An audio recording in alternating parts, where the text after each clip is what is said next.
আসলাম kitchen রুমে, কি রান্না করতেছি সেটা শেয়ার করতেছি।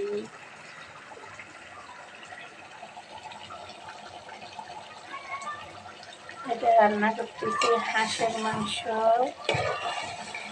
এটা চীনা হাঁস, আলু, আদা, রসুন, দারচিনি, এলাচি, লবঙ্গ, গরম মশলা, তারপরে ম্যাগি মশলা, মাংসের মশলা সব কিছু দিয়ে আমার মাংসটা রান্না করলাম। মাংসটা হয়ে গেছে, একটু গোলা গোলা করবো, হালকা হালকা তেল তেল করে রাখবো।